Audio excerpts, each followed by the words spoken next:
नमस्कार। ग्रेटर नेपाल टिभीले तयार पारेको अन्तर्राष्ट्रिय न्युजहरूको सङ्गालो ग्रेटर न्युजबाट यहाँलाई हार्दिक स्वागत छ। अब ग्रेटर न्युज विस्तारमा। नेपाली काङ्ग्रेसका महामन्त्री गगनबहादुर थापाले नेपालले पनि ग्रेटर नेपालको नक्सा निकाल्न सक्ने बताएका छन्। बिहीबार विराटनगर विमानस्थलमा सञ्चारकर्मीसँग कुरा गर्दै उनले कुनै देशले सांस्कृतिक नक्सा बनाएर अघि बढाउँदा नेपालले पनि ग्रेटर नेपालको नक्सा बनाउन सक्ने बताएका हुन्। भारतले हालै आफ्नो नयाँ संसद भवनमा राखेको अखण्ड भारतको नक्सामा नेपालको लुम्बिनी, कपिलवस्तु र विराटनगर समेटेको बेला उनले सो बताएका हुन्। लिम्पियाधुरा लिपुलेक माथिको नेपालको अधिकार कसैले खोज्न नसक्ने भन्दै उनले नेपालको हक र परिकल्पना प्रयोग गर्दा भारतले सहजतापूर्वक ग्रहण गर्नुपर्ने बताएका छन्। भारतले आफ्नो संसदमा अखण्ड भारत नाम दिएर नेपालका केही स्थानका नाम सहितको नक्सा राखेपछि त्यसले नेपाली राजनीतिक वृत्तमा तरङ्ग पैदा गरेको छ। प्रधानमन्त्री पुष्पकमल दाहाल प्रचण्डको भारत भ्रमणका क्रममा यो विषयमा कुरा उठाउनु पर्ने र हाल नेपालमा रहेका भूमिको नाम हटाउनु पर्ने माग राख्न दबाव सिर्जना भएको थियो।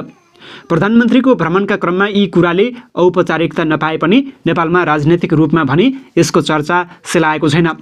यही बीचमा केही सञ्चार माध्यममा नेपाली काङ्ग्रेसका महामन्त्री गगन थापाले नेपालले पनि आफ्नो ग्रेटर नेपाल जारी गरी हक खोज्नुपर्ने बताएको उल्लेख गरेका छन्।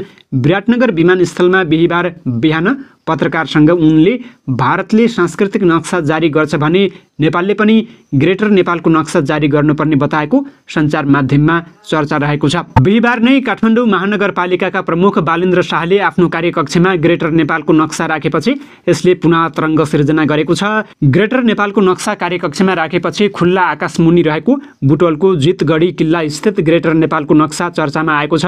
बुटवलको जितगढी किल्लामा गत वर्ष ग्रेटर नेपालको नक्सा राखिएको थियो। ग्रेटर नेपाल त्यस बेलाको कुरा हो जति बेला सुगौली सन्धि भएको थिएन।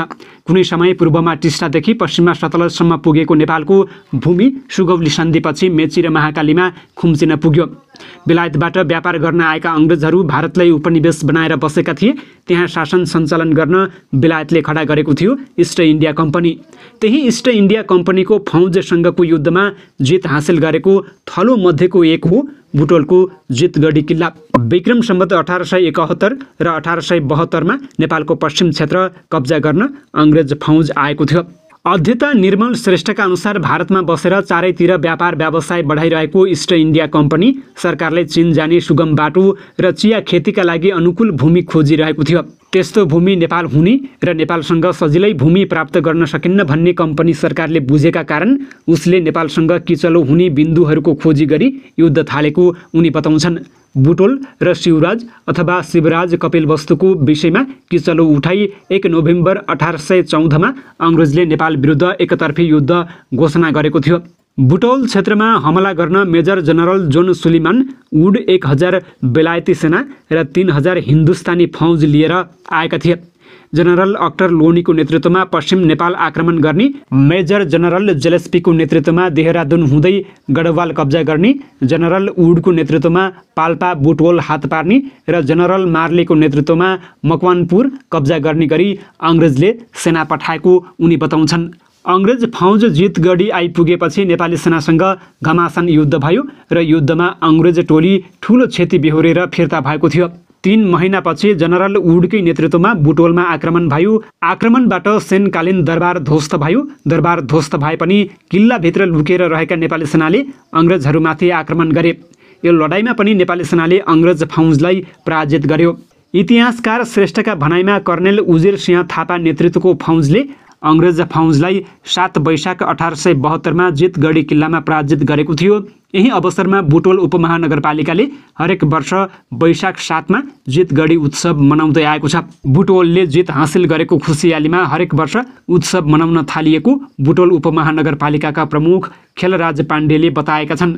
उनका अनुसार नेपाल अङ्ग्रेज युद्धताका प्रयोग भएका हतियार र अन्य युद्धसँग सम्बन्धित सामग्री सङ्ग्रह गरेर राख्नका लागि जितगढी किल्लाकै नजिकमा युद्ध सङ्ग्रहालय निर्माणाधीन अवस्थामा रहेको छ। यसले नेपाल अङ्ग्रेज युद्धका बारेमा आगामी पुस्तालाई ज्ञान हस्तान्तरण गर्ने र पर्यटकीय स्थलका रूपमा विकास हुने उनको भनाइ रहेको छ। भारतीय अवरोधपछि नेपालमा चीनबाट विस्फोटक पदार्थ आपूर्ति थालिएको छ।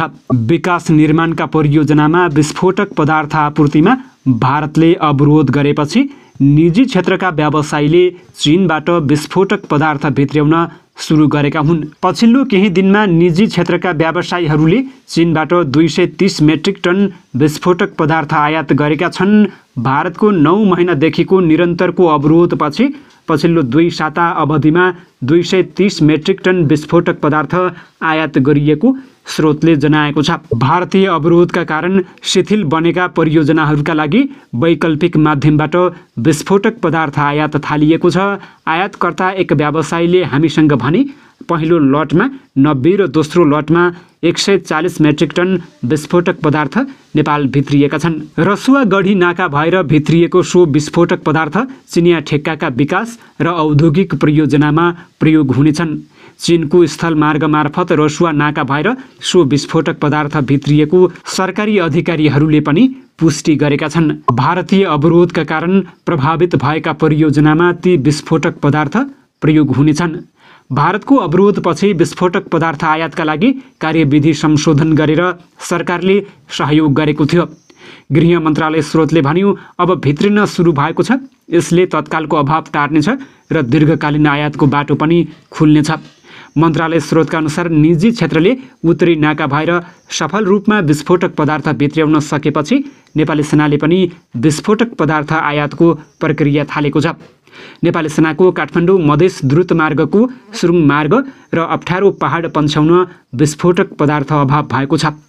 मन्त्रालयका अनुसार चिनिया नाका भएर विस्फोटक पदार्थ आयात गर्दा हालको लागत 1.6%ले महँगो भएको छ।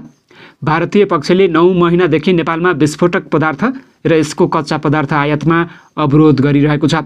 चिनिया आयोजनालाई प्रभावित गर्ने उद्देश्यले भारतले गरेको अवरोधले नेपाली सेनाको आयोजना, विस्फोटक पदार्थ आयात र उत्पादन समेत प्रभावित बनेको छ। भारतीय भूमि भएर नेपालमा विस्फोटक पदार्थ आयातका लागि नेपाल स्थित भारतीय दूतावासबाट नो अब्जेक्सन लेटर लिनुपर्छ। तर नेपाली सेना र चिनिया लगानीका आयोजनाका लागि भारतीय दूतावासले नो अब्जेक्सन रोकिरहेको छ। भारतीय अवरोधका कारण 2वटा सिमेन्ट उद्योग, 6वटा जलविद्युत परियोजना र 1 सडक आयोजनाले सरकारलाई काम गर्न कठिन भएको भन्दै विस्फोटक पदार्थ उपलब्धता सहजीकरणको माग गरेका थिए। 78 मेगावाट क्षमताको सान्जेन जलविद्युत परियोजना, 140 मेगावाटको तनहुँ जलविद्युत आयोजना, 121 मेगावाट क्षमताको माथिल्लो त्रिशुली र 120 मेगावाटको लाङटाङ भोटेकोशी जलविद्युत आयोजनाले काम प्रभावित भएको भन्दै गृह र रक्षा मन्त्रालयमा गुनासो गरेका थिए। यस्तै विस्फोटक पदार्थ अभावका कारण धादिङमा रहेको वासिङ सिमेन्ट र नवलपरासीको वंशी शिवम सिमेन्ट लगायतका ठूला सिमेन्ट उद्योग समस्यामा पर्न थालेका छन्। चिनिया लगानीका यी ठूला सिमेन्ट उद्योगले खानी उत्खननका लागि आवश्यक विस्फोटक पदार्थ पाउन सकेका छैनन्। तराई मधेस द्रुत मार्गको विभिन्न सुरुङ मार्गको ठेक्का पाएको चिनिया ठेकेदारले विस्फोटक पदार्थ अभाव भएको जानकारी सरकारलाई गराएको थियो। 17 देखि 20 जेठमा भएको प्रधानमन्त्रीको भारत भ्रमणमा भारतीय पक्षसँग अनौपचारिक रूपमा विस्फोटक पदार्थ सहजीकरणका लागि आग्रह गरिए पनि कुनै सुनुवाई नभएको अधिकारीहरूले बताएका छन्। चीनले समुद्र र महासागर जापानका निजी ढल नभई मानव जातिको साझा सम्पत्ति हुन् भन्दै आणविक केन्द्रको प्रदूषित पानी समुद्रमा विसर्जन गर्नु टोकियोको अत्यधिक स्वार्थी र गैर जिम्मेवार काम भएको टिप्पणी गरेको छ। महासागर र समुद्रमा रेडियो एक्टिभ तत्त्वले प्रदूषित पानी विसर्जन गर्ने जापानको गैर जिम्मेवारीपूर्ण कामबारे बेइजिङमा बुधबार भएको नियमित पत्रकार सम्मेलनमा चिनिया विदेश मन्त्रालयका प्रवक्ता वान बेनविङले उक्त टिप्पणी गरेका हुन्। जापान सरकारले फुकुशिमा दाइची आणविक ऊर्जा केन्द्रबाट निस्कने प्रदूषित पानी हानिरहित भएको दाबी गर्दै त्यसलाई समुद्रमा विसर्जन गर्नु न्यायोचित भएको भन्दै आएको छ। उसले यसलाई एकमात्र विकल्प भएको बताएको छ, तर तथ्यहरूले अन्यथा प्रमाणित गरेको प्रवक्ता वान बेनविङले बताएका छन्। जापानी मिडियाका अनुसार टोकियो इलेक्ट्रोनिक पावर कम्पनीद्वारा हालै जारी गरिएको एक प्रतिवेदनमा फुकुशिमा दाइची आणविक ऊर्जा केन्द्रबाट निष्कासन हुने पानी जापानको खाद्य सुरक्षा कानुनमा तोकिएको स्तरभन्दा अधिक रहेको उल्लेख रहेको छ। अन्तर्राष्ट्रिय समुदायमा धेरैले यो प्रश्न सोधिरहेका छन्, यदि आणविक केन्द्रबाट दूषित पानी जापानले भने जस्तै सुरक्षित थियो भने उसले किन त्यसलाई आफ्नै देशका ताल तलैयामा नछाडेर सुरुङ मार्ग मार्फत समुद्रमा विसर्जन गरेको हो?